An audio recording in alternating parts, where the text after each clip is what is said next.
YouTube, what's up, man? It's your boy Richardson from Minimum Wage to Millionaire. If you're new here, welcome. If you've been here, welcome back.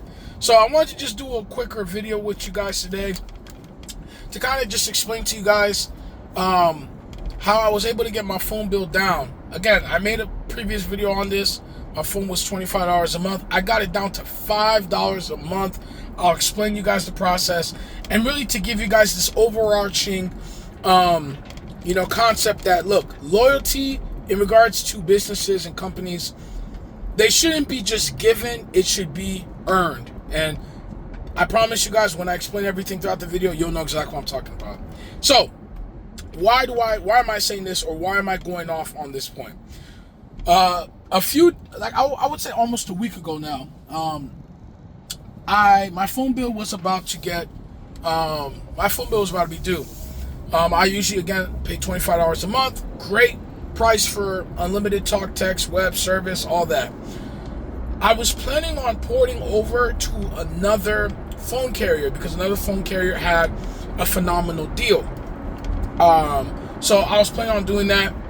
What ended up happening was, throughout the process, I was porting my number out. You know, anyone that knows about moving your phone number, you need your account number, your PIN, all that.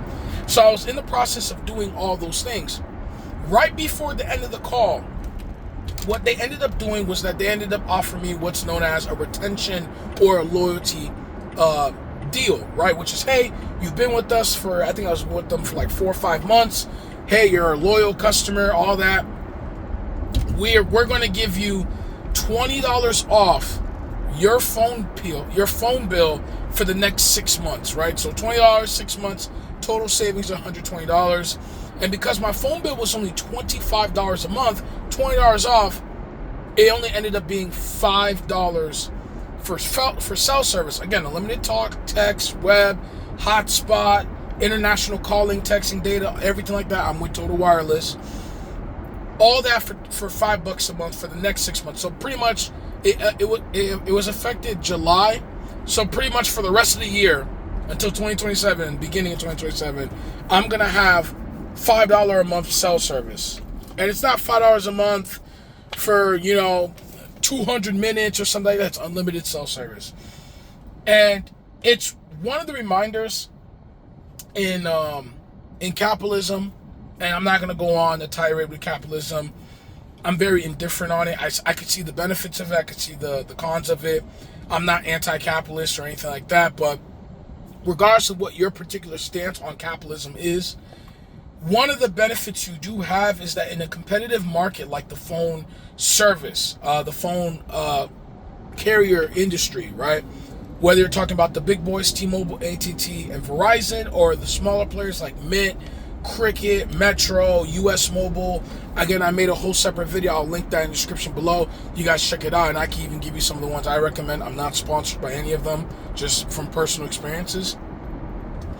But it's when you're in a competitive market like this, you, the consumer, shouldn't just blindly give loyalty to any of these companies. Now, obviously, if a company is giving you what you want at the price that you want, then by all means, continue to stay with them until they no longer give you that. Like in my scenario, I found a better plan somewhere else. But now that they gave me $20 off and my phone bill is effectively $5, it would literally be either an act of protest or it would be stupidity on my end to leave a $5 unlimited service. You know what I'm saying?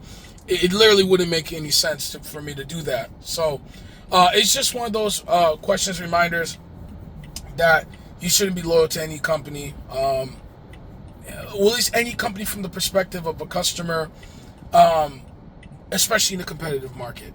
So how did I end up doing this? And how can you guys apply the same process? It's very relevant as well because of what's going on with T-Mobile. And I'll link a description of an article description below that kind of details it. But I'm sure many of you guys, especially T-Mobile customers, know that T-Mobile is doing forced migrations, meaning that they're literally, like, if you have a legacy plan, meaning you've been on T-Mobile for 10 years and you have like one of those old plans where you had unlimited talk, text, web for, $20 a month or something like that. Something where it's like, in today's market, is clearly unsustainable for T-Mobile. What T-Mobile opted to do was not keep you on that plan or even increase the price to match up to the market demand. What they end up doing was just saying, hey, we're getting rid of your old plan, you're coming into the new plans. And the newer plans, of course, in 2026 are a lot more expensive, right?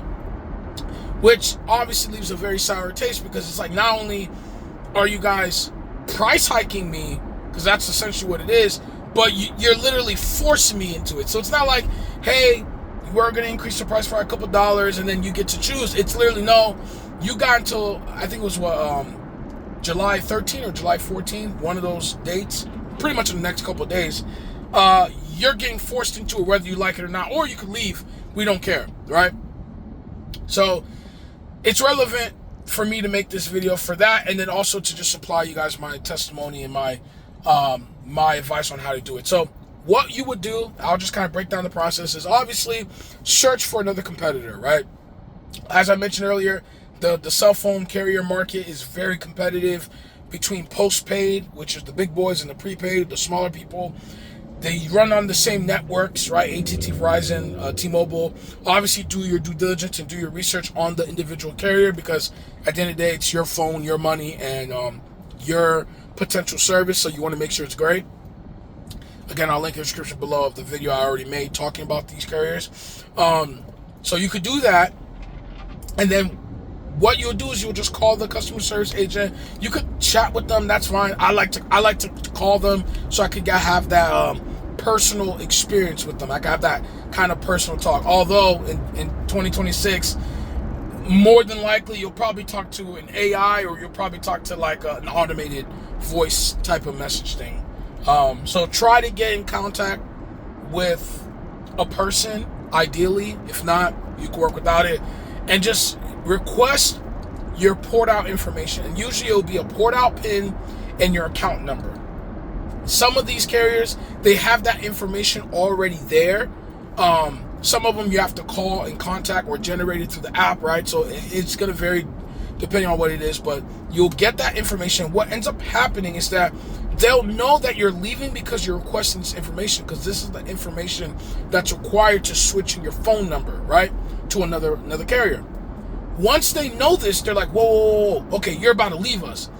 Depending on the company, depending on your loyalty and, you know, your account history and all that stuff, they'll then offer you a deal or discount. So whether it's 20% off, this, that, third, or hey, we'll give you free Netflix for a year, or whatever it is, right? They'll give you some type of promotion to keep you stay. Now, all you have to do is, now that you have your offer, you just compare your new offer, what you would get if you moved, to the loyalty offer that the current carrier is giving, and then just compare, and whichever one serves your needs the best, you just go with them, right?